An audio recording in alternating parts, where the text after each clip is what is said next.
Well, hey everybody, this is Attilio, and this is another edition of our Friday live show going out, live streaming on who knows where this will end up, in the end as it hits the internet.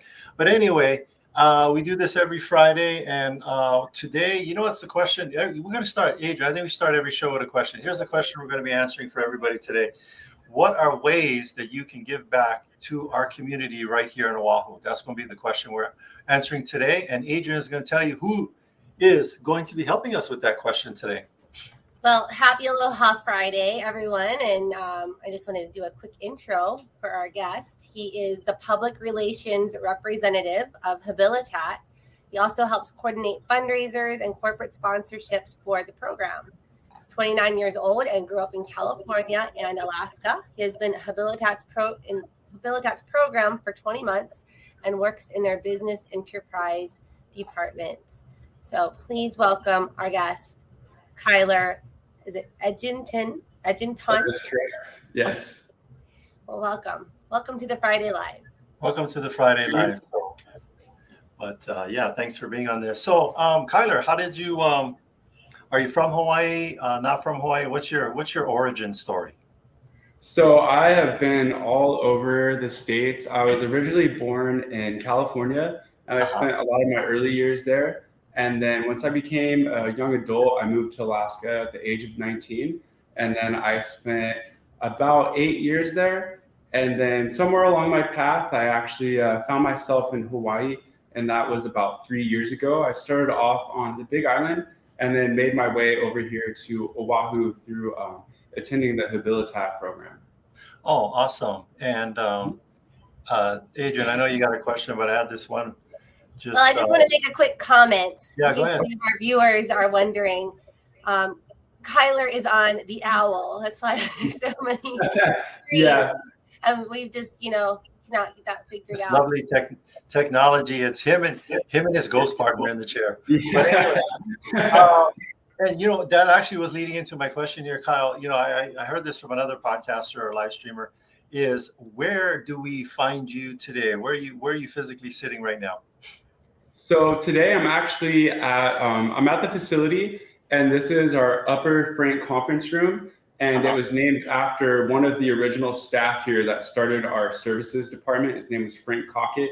And this is kind of our meeting room. This is mostly for staff, but also our business department uses it for Zoom meetings and what have you. And yes, the Owl is very good for meetings of 5 to 10, but sometimes one-on-one it catches the stray objects like this chair over here. And so this is where we're at right now. You can't see it, but we actually have a beautiful view of the Kaneohe Bay to my right. That's nice. That's the part that people want to hear. And we there's that wide angle shot at the top, and we can kind of see the window. But you know what? Here, I'll show people where you're at right now. Yeah, hold on. We've had the privilege to come out and take a tour. He's right there. Yeah. You see him in the window? Yeah. My mouse is. That's his head right there in the window. No. But this is the view from your office, man. That's awesome. The whole absolutely. The backdrop and that nice little boat dock and stuff like that. So let's touch on real quickly then. We're talking about nonprofits in our community. What exactly is Habilitat, and what's the mission statement? So our official mission statement is to guide and empower individuals to make positive choices in their own lives. But honestly, Habilitat is so much more to me. If you were to ask me a year and a half ago when I started my business training here, I would say it's a 2.5-year nonprofit. We're a vocational training, workforce development, also a behavioral program. But you know what, honestly, it's so much more than that. We're a family, we're a collective whole. We are a bunch of individuals working on transforming our lives, and we operate as one unit, and we all come together. We do amazing things for individuals who are struggling with everything from incarceration to substance abuse or just behavioral issues. And we help them transform their lives and re-enter society. We have 3 times the national average success rate. And we have so many graduates that have gone on to be very successful. I've seen some of my own friends graduate the program and are holding very good positions in reputable companies around the island. And it's just an amazing place. We also give back to our community. We do U.S. vets. We make food for them 3 times a day, every day. We also do school fundraisers. I mean, the list just goes on and on. It's really just a very wide, encompassing program. It's been around since 1971. And honestly, I think the really beautiful thing about it is that the original ideas and the foundation that this program was laid upon hasn't changed one bit since its inception over 51 years ago. Awesome. I love that, how, like you said, you guys are a nonprofit and you are supporting other nonprofits. Yeah, absolutely. Yeah, you guys are like a positive virus spreading good. I like that. I like that a lot, actually, because that's kind of the way I think about it. Is it's kind of like it's almost like a butterfly effect, but in a positive aspect. We help initiate a little bit of good and help it spread out into the community. And that's kind of like sometimes when people ask me what is the value of the program, I have to ask myself, well, what is the value of a human being? I mean, every person has good and bad inside of them, and we just choose to feed the good inside the individual. We teach people to stray away from selfishness and teach them altruism in its place. And then we teach them that through our family values and our community environment. And then we teach them to take that out into the world, because I mean, one person has so much potential. A person has the potential to make millions of dollars.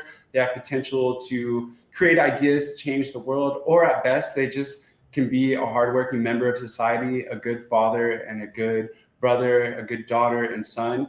And I've seen firsthand over the years that that's what Habilitat creates, and it's a really amazing thing. Well, awesome. And you know what, this ties into, I know we're going to come and talk to the organization over there. Is it this week? On Monday. Next week. Yeah, so next week, and one of the concepts that I'll be coming to, Adrian and I will both be coming to talk about, is that it's kind of like if you were to draw a circle like this, and just imagine that circle is your life. And it kind of reminds me of what you're talking about, is that when you go around the circle, you guys are giving back to the community.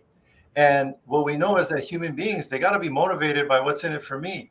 Well, here's what we learned. Adrian, what did we learn when you give? What does that open you up for? That opens you up to receive. To receive. Yes. And then also that's good karma. It's like you're putting that out into the universe, and that does, it all comes back. It may not come back from who you gave it to, but someone else will give. So we're going to be talking about that concept and how it actually really truly manifests in people's lives, and how it has in our lives. And that, you know, if people want to receive, they got to go out there and give, because when you give, you make room to receive. So awesome stuff. Let's talk about I think about, like, with the giving. Yes. I know that Habilitat is a nonprofit. How do you guys fund all of these services? What is it that? Let's talk about that. Yeah. The main thing you guys got coming up, Christmas tree project. Yeah, absolutely. So we're very excited. This is actually one of our biggest fundraisers for the program. So honestly, a lot of our residents, they don't have the funds necessary to afford a 2.5-year program. As you've seen from the screen, we have a pretty large facility. We keep over 100 residents, and we feed, clothe them, train them throughout their 30-month stay here. So it does take quite a bit of funds to keep the program running. And we've been doing this Christmas tree project for this will be, I believe, our 47th year. And that's going to be starting on November 26th. We have lots all over the island. So we have our central lot at Central Union Church, and that is in town. We have another one at Stadium Mall by the Ice Palace. And then we also have one at the Coca Marina Center. And I believe that's going to be at by First Hawaiian Bank. And then we also have another lot at, sorry, I'm having a little bit of a. That's okay. I'll put it up on the screen for you. I'll let you cheat. It's there. Yeah. So we have lots, and then we also have we still have time to do pre-order sales. So you can call our number and ask for one of our representatives who'd like to get a Christmas tree or wreath. We also have a couple other lots that are only open for one day on December 3rd, and those are our pre-order distribution lots. And I believe those are also on the website as well. Yeah, and you can just click. You guys are like the Amazon of Christmas trees. Yeah, absolutely. So awesome. Adrian, you got another question? So Kyler, what other programs or fundraisers you guys do throughout the year? Is it pretty much you have one every quarter, or tell us a little bit more about those? Yeah, absolutely. So it's kind of interesting. Like when the whole epidemic happened, we saw opportunity rather than catastrophe. So we used to do the biggest luau in the state. We had to shift from that. So now in the summertime, we do an online auction, and that's on oahuauctions.com. And then we wrap that up. And while we're wrapping that up, we start up the planning stages for our haunted drive-through, and that's in October. And that actually started off as just like honestly, like a random idea that someone had, and it actually came to fruition. And it turned out to sell out 2 years in a row. And we also did pretty well this year, given that everything else was open. We still did pretty well. And then wrapping up with that, we end the year with our Christmas tree fundraiser.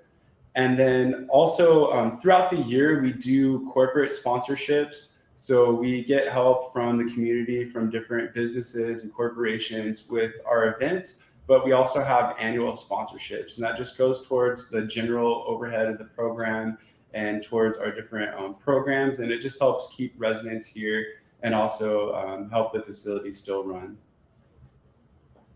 So how did that the haunted house, how did that one end up this year? I know you guys are just finishing that up. Did you guys set a record, or did you meet the goals? Yeah, so you know what? I don't have the exact numbers on hand, but I believe we did about 3/4 of what we did the prior 2 years. And the first 2 years, right, there wasn't really anything else to do on the island. So that was the only really Halloween attraction for the most part. I think there was a couple other things, but this year we were very interested to see how things would go, because there's I don't even know how many. When I looked on Google, there was about 10 to 15 other really popular things that just opened back up. So we're proud of what we got to do this year, and we're starting to see if maybe we could kind of expand it a little bit, especially with Aloha Stadium going under construction. But we did a lot of different things this year. We got a lot more creative, and we're kind of building up our skills in haunted houses. So we had a bunch of abandoned vehicles all over the place. We incorporated fire, and we also used some of the structures that were a part of the Aloha Stadium this year. So we're really happy with how things went this year. Yeah, I made a donation to the haunted house. You know what the donation was? What was it? The tagline: "You guys are scaring the cash out of people." I like it. People were dropping $20 bills all over the place. It was so scary. Yeah. That's honestly, I would say that's that's definitely our most fun project that we do throughout the year. It's definitely exciting, and it's cool to still see people have fun and want to come through, even though it's an in-car event. And it's kind of it provides a little bit of a unique opportunity, because you have so many blind spots with the car that you don't really see people coming. So that's definitely a very fun project. Yeah, I think it was getting people scared about hitchhikers. Yeah, absolutely. So Kyler, is there so how many people are involved in the program at any given time? And then do you have room if somebody wants to apply to make these changes in their lives? Yeah, absolutely. So we throughout my time here, we've kept anywhere from 100 to 120 residents on our facility, and we have a full-time inductions team. They're our admissions representatives, and they handle all of the incoming requests, whether it be from the system or even from the mainland. We have people from all over, and also just local, anyone looking to change. So really all someone has to do is just call the number and ask to speak to an admissions representative.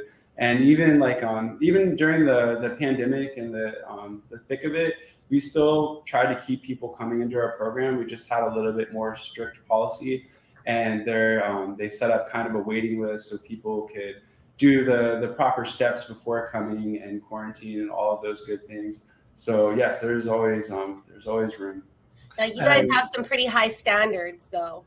Oh yes, absolutely. for acceptance. Let's just run through those real quick. We were pretty impressed when we walked through and learned more. Yeah, they're down in the basement, down the back stair. We went to the door. Oh yeah, in the admissions department. Yeah.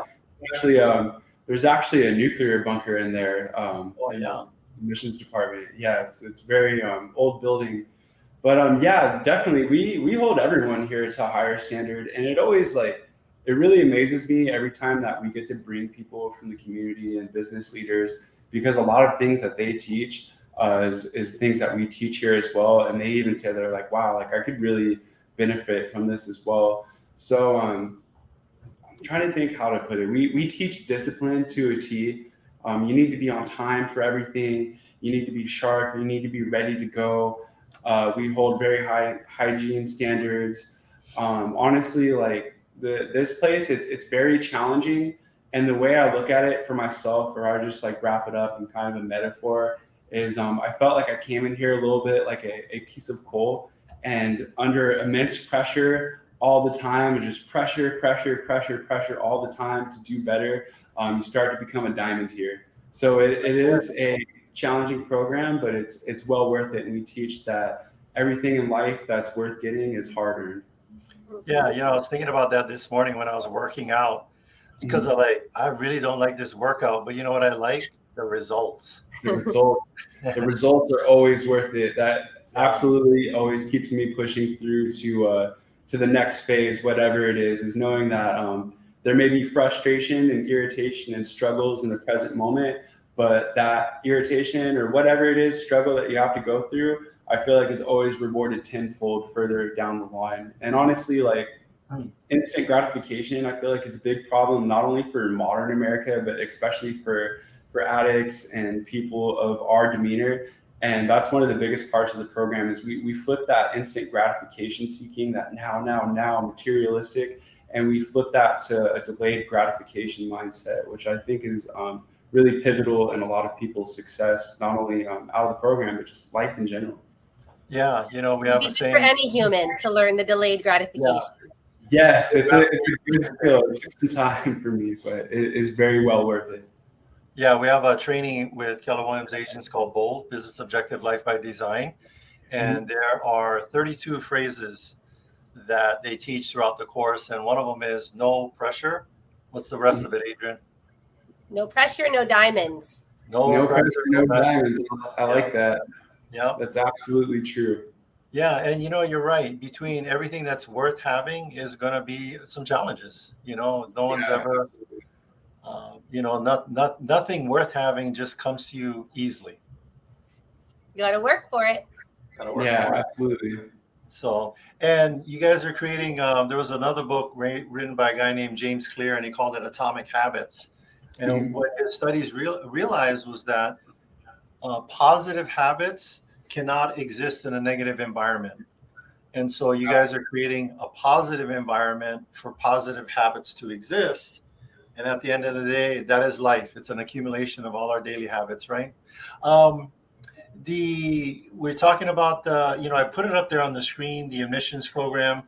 You're not sharing it anymore, though. I said I had it up there, but they can call and stuff like that. They can fill out an application. And then what's the difference between national admissions and Hawaii admissions? So there's just a little bit different routes that people go through, because it is a little bit different.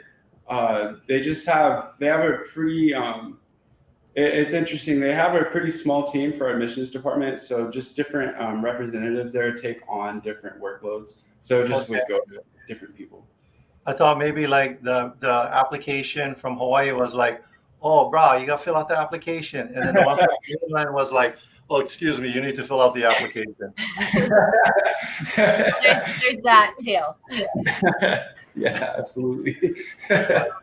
As we wrap this up, just want to say that we're definitely super excited to have you on our radio show to talk more about the program, about this upcoming fundraiser, to get your Christmas trees, and then just support Habilitat in general. This is a great program. It's changed so many lives, and we're happy to have you guys on again. Yeah. Thank you so much. Yeah, it's a blessing, and we're also excited to have you two over to our facility next week. And I appreciate you having me on. Yeah. So we're gonna wrap it up with one thing for everybody. Where is it? Boom! Everybody needs to go to just the go to the Christmas trees homepage. or the wreaths. You got the wreaths also. Yes, we have wreaths. Yep, you got wreaths. Well, actually, I was clicking on you have a whole bunch of stuff on there. But anyway, I saw this in the mainland because I have some older kids that live in Arizona, and there was maybe you guys. Here's my idea for you guys. The sign said, "We put up Christmas lights." Oh. It was just a stick sign. Nice. So maybe I was like, wow, that's somebody who's being innovative, because how many times you hear grandma got run over by a reindeer or possibly putting up the Christmas lights? It could be dangerous. Could be dangerous. You want grandma and grandpa to be around for a long time, so maybe that could be a program you guys can start. We put up Christmas lights. Yeah, definitely. Yeah, we have an awesome construction and services department that does residential maintenance all around the islands. Maybe that's something they can try out. There you go. And so that's what we also want to remind people is they should keep you guys in mind for construction work, handyman work. I know you guys landscaping, fences, catering. Yeah, do a lot. Have it all. Yeah, so that's awesome. You guys are not only rehabilitating the individuals that come into it, but you're coming back into the community and teaching them hands-on skills that they're going to take forward and be really good people and productive contributors to our community, which is awesome. So buy a Christmas tree, folks. If you're going to get one anyway, you might as well get it through these people and make it a win-win for everybody. That's right. Give back to our community. All right, so we are going to wrap it up and take us out with the video that we came in with. You ready? Everybody say aloha. Aloha.